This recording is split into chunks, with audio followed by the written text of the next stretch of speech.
It's always the same people. Like, close your eyes and Adam Pac-Man Jones is getting arrested somewhere, sometime. And this did not start recent. This started going back to the late 70s, early 80s with a pitcher named Steve Howe, a great reliever named Steve Howe, who day after day, week after week, month after month, year after year, kept getting suspended. I remember as a high school kid going, damn, it's always the same people that get in trouble. Here we are again. Kadarius Toney, I don't know if he's always one of those guys that gets in trouble, but it sure feels like he's always got something. He's a former first-round pick. He was traded from the Giants when he was a bust to Kansas City, resurrected his career a bit, got himself 2 Super Bowls, and then they were tired of him. They were just absolutely tired of him. Man, you know how tired you got to be of somebody to be tired of them if you're the Chiefs? Chiefs don't get tired of nobody, ever. They got tired of him, and rightfully so. And here it is, Kadarius Toney. Let me make sure I say this. Kadarius Toney, arrested, putting his hands around a woman's throat during a January dispute. There he is in all his splendor. I did see where somebody, I think it was Antonio Brown, said, damn, the brother doesn't have any eyebrows. I kind of laughed, but yeah, he put his hands around the neck of his girlfriend. Court documents viewed by the Post state the former Chiefs wideout and Giants draftee, listen to this. Listen to this. This is what this tough guy did. He squeezed the woman's neck with enough force to cause her to be unable to breathe, leaving red marks on her neck and causing petrocele, or however you say it, hemorrhaging in her eyes. Basically, he squeezed her neck hard enough that her eyes somewhat bugged out. Now, think about that. That's like in cartoons. That's like in the Roadrunner back in the day. It was during a January 14th incident in Douglasville, Georgia. Toney also allegedly tried to keep her away from dialing 911 by doing what every idiot does, taking the phone. So the dude's choking her out to the point where her eyes are involved. She's got red marks all over, and this guy won't let her call 911 because, well, he's an idiot. I don't know. Police records show the 26-year-old's bond was set at $25,000 according to Douglas County records. He was not in custody January 7th. The alleged incident came not long after the Browns waived the mercurial receiver following a 15-yard penalty for taunting after a punt return and a muff punt in a December 8th game against the Steelers, a loss that officially eliminated the Cleveland Browns from playoff contention. The team released him 2 days later. Man, like I've always said this, and I want you all to listen to me and listen to me very closely.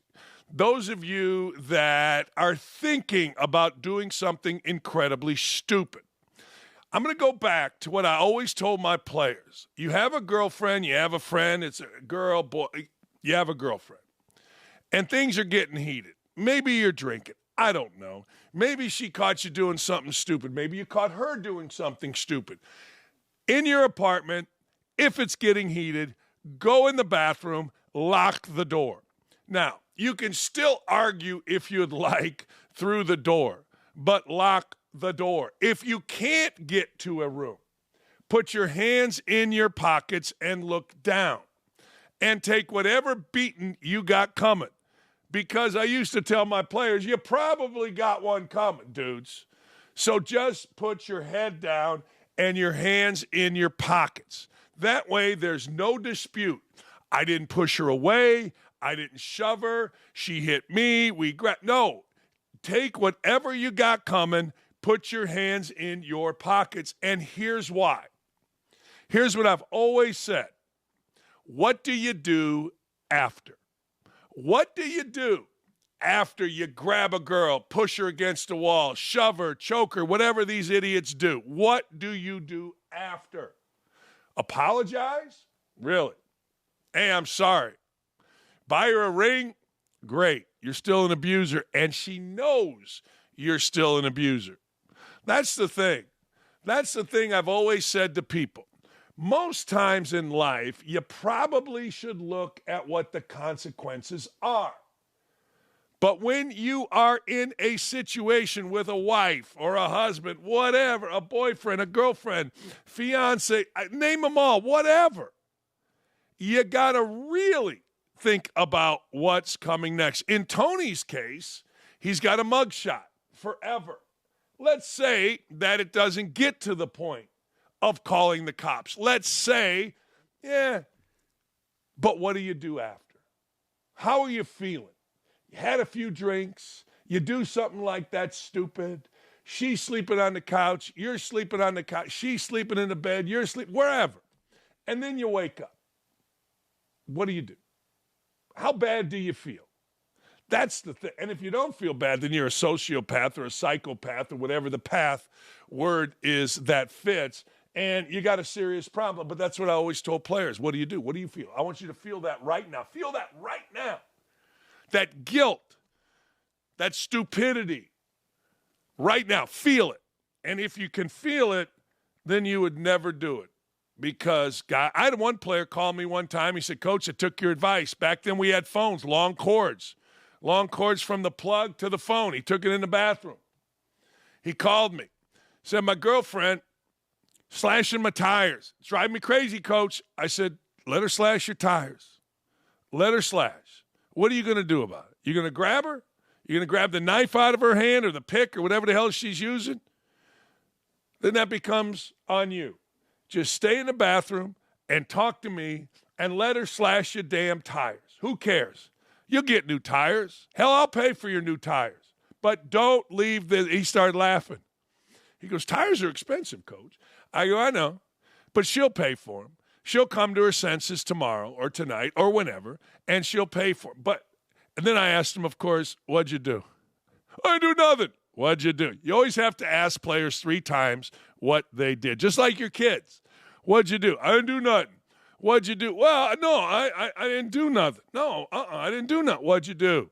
Well, here's what had happened. What had happened was, everybody knows that if you're a parent. So do yourself a favor. Go in the bathroom, lock the door. You probably got your cell phone, and stay away from the damn situation. But certainly, don't do what this idiot did. Now, he's 26 years old. He's probably a sociopath. It probably doesn't bother him. I don't know. Doesn't look like it bothered him in that mugshot, but what are you supposed to do in a mugshot? Seriously. Do yourself a favor.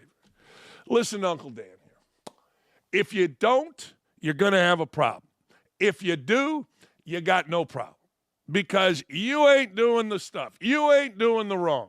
And the person that is doing the wrong, well, if they're a decent human being, they'll come to their senses. They may buy you the new tires. Oh, by the way, the girl's family did buy the new tires. I got involved in that too. I said, yo, man, I knew the people. I said, hey, man, your daughter,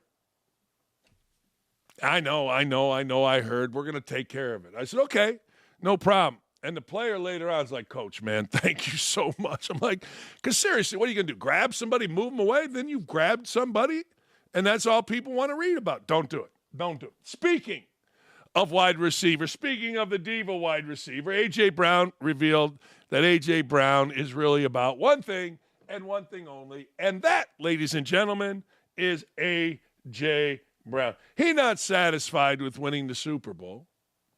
Says, my thrill for this game comes when I dominate. Okay, A.J. Brown, when was that? Sounds like he's still upset over a perceived lack of targets. See, maybe. But you got to understand something. Players just talk. I got to dominate. When's the last time, and I want to be serious about this, when's the last time A.J. Brown, quote, dominated? I mean, you score a touchdown in the Super Bowl. That's pretty good because, well, you scored a touchdown against the best team from the other side. You're not scoring a touchdown against the worst team. You're scoring a touchdown against the best team in the biggest of stage with like 130 million people watching. That's dominating. A lot of guys would drop the pass. A lot of guys couldn't be in that situation. But A.J. Brown knows what to say. It's like guys that say, I'm the ultimate competitor. Yeah, okay. Or when they do something stupid, you know what? I'm a man. I'm moving forward, not backwards. Only God can judge me. There's a manual, I think, that players get now. I think particularly wide receivers. The wide receiver manual's like this long. I only like when I dominate. Oh, shut up. You just won a Super Bowl. Seriously. After a few days, I've had time to reflect on being a champion. I tried to feel how everyone made it seem to be a champion. Unfortunately, it was short-lived. Oh, yeah. 2 days, to be exact. Never been a champion at the highest level, but I thought my hard work would be justified by winning it all. It wasn't.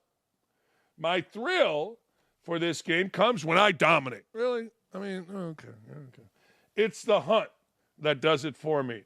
When the DB drops his head and surrenders because he can't F with me. When's that ever happen?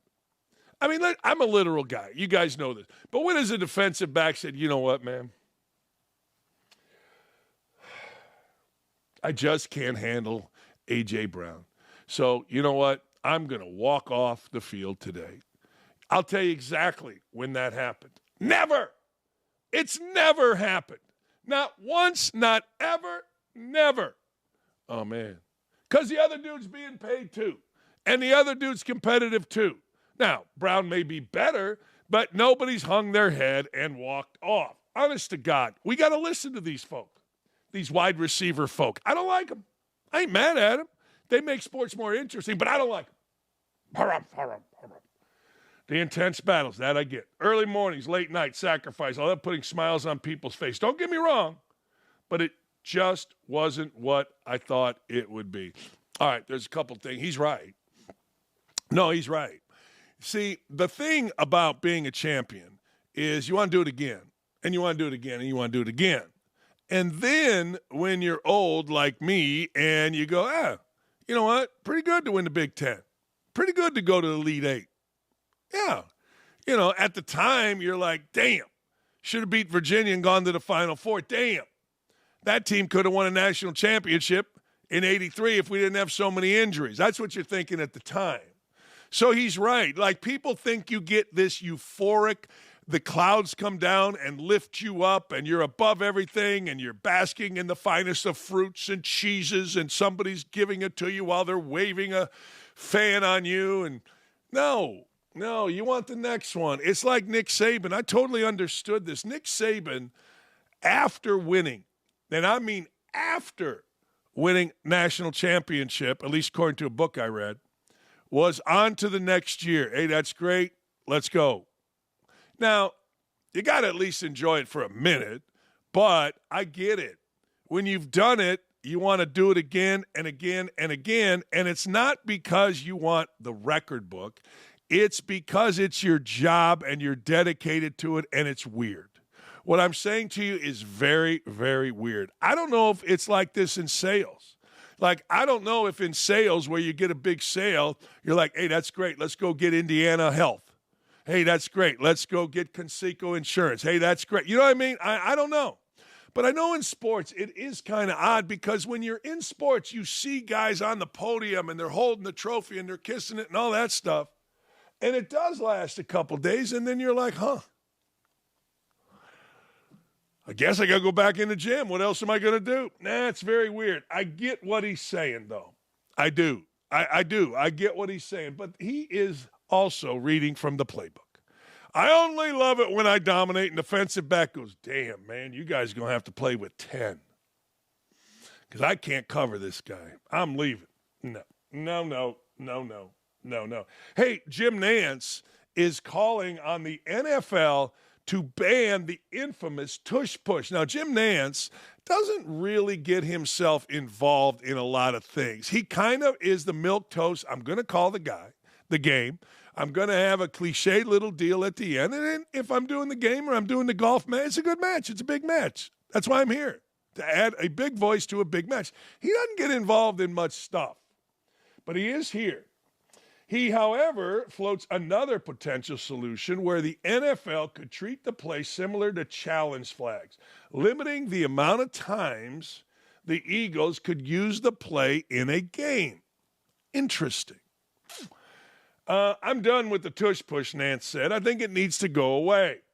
I know it's a big part of the arsenal for the Eagles. I think it needs to change, Nance said. Now they execute it better than anyone. So Philly fans will be in an outcry saying, why are you penalizing us? He's right about that. I don't like the play. I just don't like the play. Feels too automatic. Jalen Hurts doesn't fumble the snap. He doesn't. I mean, he's going to get a yard and a half every single time, but I don't like the play. Just doesn't feel like football to me. All right, let me address that. It feels rugby-ish. He's right. You know, I got to tell you, though, again, I go back to this. The rule book is this thick in college basketball, football, college athletics. Why? Because it started out this thick, and every rule in this thick's book got an addendum to it. Why? Because coaches figure out a way around, through, and to circumvent the rule. They always have, and they always will. That's what the tush push is. See, I can't remember, and this is odd to me. I remember when Reggie Bush pushed Matt Leinart in the end zone to beat Notre Dame, all right? And I thought the big outcry was you couldn't do that. I thought the big outcry was somebody from behind, boom.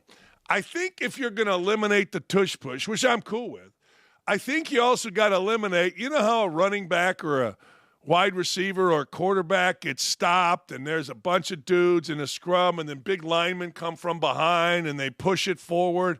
See, I think if you're going to eliminate the tush push, you got to eliminate that push as well. Or you've got to say, look, if we're going to let the offense, the runner stop, push comes from behind and he gains 10 extra yards, we got to allow the defense to do the same thing to push backwards. See, forward progress always stops it where it got forward. I didn't say that very well. Forward progress means we get to this point. If we get pushed back, we mark the ball at this point. See, forward progress doesn't go the other way, meaning we're stopped, but everybody comes in and pushes us forward. You see what I'm saying? I don't know that I'm actually saying this in a very clear manner. But if you're going to limit the tush push, eliminate all the push yardage. Let's put it that way. Maybe you could do something to phase it out a little bit and totally penalize it. Maybe it's like a coach's challenge. Maybe you get to a game or won a game. Yeah, don't take it completely away, but you have it in your hip pocket, and if you're going to use it, you can use it twice a game. We'll see where it goes from there. Yeah, I'm not angry at that, but I don't know if I agree that it doesn't feel like football. It certainly feels like rugby. It certainly feels like a scrum. But I think my idea, which I had written down last night after our 5 o'clock meeting with the Knicks, and I read this story, I think my thing is right. Eliminate all the push. Why just the tush push? I mean, how many yards have been gained by big fat linemen coming in behind? That looks dangerous as hell to me. I don't know. I'm not mad at Jim Nantz for having that opinion. I'm not. You know, the Chiefs lost a game. And these next two, this story that I'm going to give you is like, huh? Now, understand, the Chiefs have won and won and won and won for years and years and years and years and years. They lost a game in the Super Bowl to an on-fire team. And people actually at Fox are losing their mind over it. Colin Cowherd's a dude I really like. Liked him at ESPN, like him now. He believes that the Chiefs need to move it along, clean break from Travis Kelce, and draft his replacement. Man, let's hear if Colin Cowherd makes a good point. And Travis Kelce was on his podcast with his brother, and, you know, he kind of disappeared last couple of games. He has been their number one target last 3-4 years and or longer, and he's just a very important person. He blocks, he's tough, the physicality, the temperament, but it may be time to quit, retire. We've said this about LeBron. LeBron's played over 3 full seasons of just playoff games. You start looking at Travis Kelce in the last 7 years, he's played another season of NFL football for playoff games. And we ask our tight ends to block. often the best athlete on the other side of the field. So let's be honest about Kansas City's offense. Remember when Tom Brady got to the end in New England, and there was that piece of video, him screaming, it was maybe it had been a Thursday night game or a Sunday night game. He's screaming at his wide receivers, somebody get open. But New England was unable because they were paying other players, including Brady, and they didn't draft wide receivers well. So if you really are honest about Kansas City in the last 3 years, they've kind of been patchwork on offense. I mean, all 5 Super Bowl trips, they've had 5 different left tackles. They've never had a great left tackle. Patchwork. The wide receivers in the last 3 Super Bowls, Richie James, McCole Hardman, Sky Moore, Kadarius Toney, Marquise Valdes-Scantling, they're kind of bounce around the NFL guys. That's all they lean on. Say there are 12, maybe 13 max elite first-round players. Kansas City's getting none of them, and they need one at left tackle. They need another one at tight end. They need another one at running back. And, by the way, they need another interior offensive lineman. They got to spend some time and capital on that offensive line that got pushed around for 4 hours against Philadelphia. So my take on Travis Kelce has been this is the perfect time for a clean break. He's got tons of money, lots of options, and I think one of the mistakes basketball, football teams do is they cling to the end. You could say, well, what about LeBron? LeBron's still elite. LeBron's still a top 7 player in the league. There are nights he's a top 3 player in the league. There's nights that he's the best player in the NBA still, depending on the schedule. So to me, this feels like it's time for a clean break. He's expensive. He's a tight end. This is a good tight end draft. If they were going to move up and be aggressive outside of left tackle, it'd be for tight end. Yeah, I mean, you go except for left tackle, so now you're moving up for everybody. Look, I'm going to do this. I get what Colin Cowherd is doing. It's an interesting discussion because when you use Travis Kelce in a sentence on your radio show nationally, people listen. But I'm going to let Andy Reid and those guys figure this out. I am. I'm going to let him figure it out. Using LeBron as an example, that's kind of counterintuitive to the argument. The argument is on the other side, hey, man, this Kansas City Chiefs team has pretty good chemistry. They don't win like they win because of overwhelming talent. The Kansas City Chiefs win because of a great quarterback, fantastic coaching, talent in the right areas, except, as Cowherd pointed out, no longer at left tackle, and a cohesiveness within the organization that makes this thing work. Kelce's a big part of that. Kelce's a mammoth part of that, just like Gronkowski was for Brady. Now, you could argue Gronk was still pretty good when he retired, but so is Kelce. I'd be very, very careful, very careful. This team has overcome things like, I don't know, Tyreek Hill leaving. Rashee Rice, remember him? The guy who ran into a bunch of people, didn't get suspended from the NFL. He went down, got hurt. Pacheco was hurt all year. This team has overcome a lot of things, and frankly, isn't exactly murderer's row from left to right. But they got a hell of a unit going. And that's something that Cowherd and people that haven't coached maybe don't understand. You got a hell of a thing going here. Another guy at Fox, Rob Parker, hell, he wants to coach gone. I mean, think about this. Rob Parker of Fox Radio says that Andy Reid should step down as the head coach of the Chiefs after the Super Bowl loss. Andy Reid should step down as head coach of the Chiefs. This fall off the cliff is 2 years in the making. Now, I'm going to say that again. This fall off the cliff is 2 years in the making. The cliff? Didn't last year they win a Super Bowl? Didn't the year before that they won the Super Bowl? They got their ass beat in this Super Bowl, but guess what? They were in the Super Bowl. Let me guess. Guy that came in third in his division, Lamar Jackson's great. But the guy that beat everybody got to the Super Bowl as the coach? Again, I go to this, a guy that's never coached, guy that's never played, Rob Parker, guy that talks, great, doesn't understand the dynamic. We talk all the time about how organizations have to get it right down the middle. Owner, general manager, coach, quarterback, has to be a symmetry. Boom. And it isn't that easy to find. It really, truly isn't. The Chiefs, again, I'll say the same thing, don't win because of overwhelming talent. They win, frankly, because of that symmetry, that quarterback, that coach, that culture, started by that owner through that quarterback and all the way down. Now, you remove one of the big four pieces just because you got beat in a Super Bowl, good luck to you. I think the NFL would be very, very happy to see Andy Reid out as the Chiefs coach. Who you replacing him with? Let me guess, to Rob Parker. You know what I'm going to say. Come on. What, Bill Belichick? Young African-American? What, a retread? What? Who we getting? We're going to move Spags from defensive coordinator? Who you getting? That's what I always ask.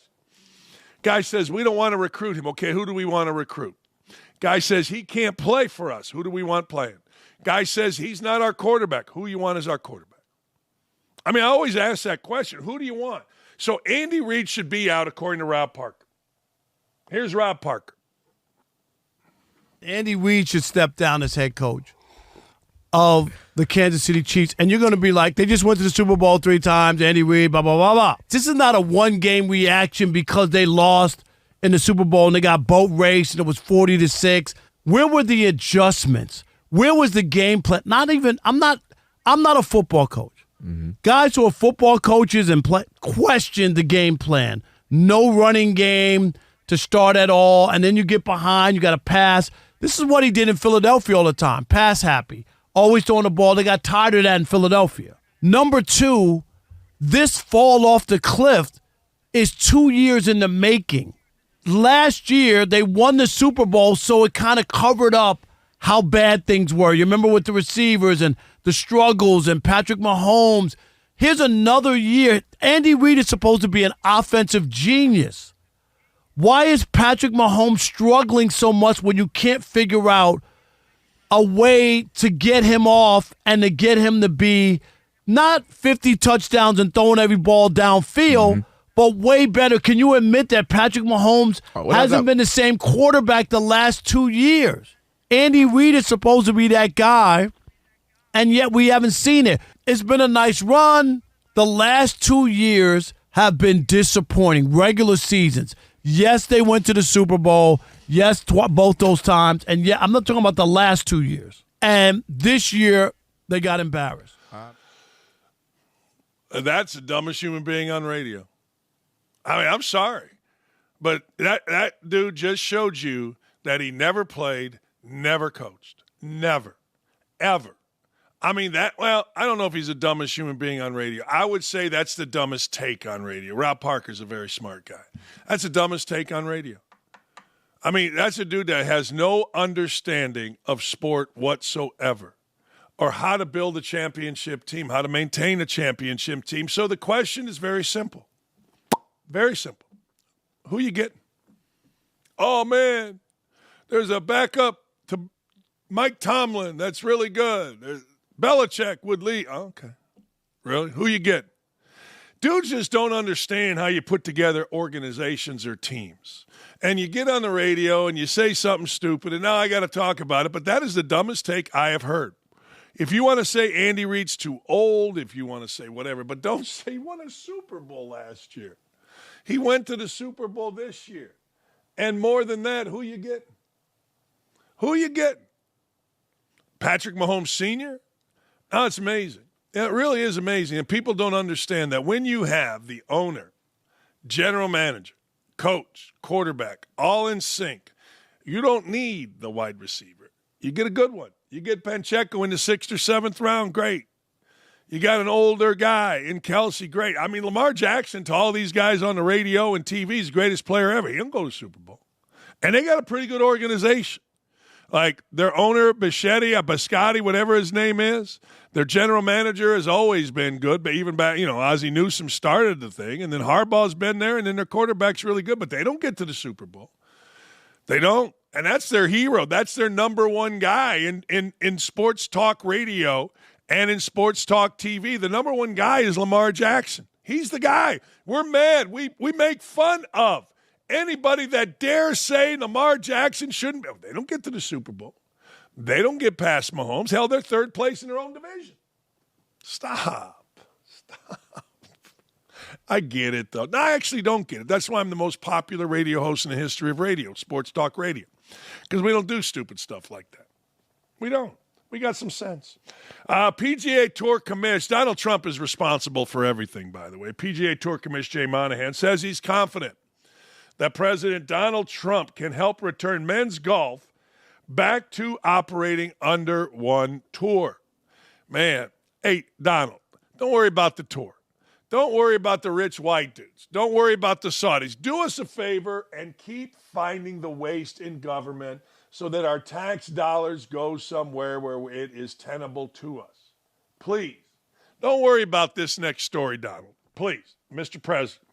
Commissioner remains largely vague, claiming that a deal between the tour and the Saudis was getting closer for the 100,000th time. What it means is the reunification of the game, which is what we have been and are focused on. Candidly, that's what fans want. So when you talk about reunification, that's all the best players in the world competing with each other and against each other. I think the meeting ultimately gets us one step closer to a deal being done. But there's a lot more work to be done. Hopefully you sense my enthusiasm about it as I talk about it today. All right, Jay Monahan, you go, son. For him to respond to our request to sit down and talk about how we achieve what he publicly stated as a goal, which is a game of golf operating under one tour with all the top players playing on that one tour, it's a great opportunity. We had a really productive conversation. Here is Rory on that conversation. Have you chatted with him at all in recent months? Who's that? The president? Yeah, I played golf with him a few weeks ago. Yeah, and it was great. Yeah, it was really good. It was really good. I thought we had a good discussion. I learned that he's not a fan of the live format, which was, I was like, but you've hosted their events. He's like, yeah, but it doesn't mean that I like it. But so I think he's on the tour side. Did that round take place before or after the inauguration?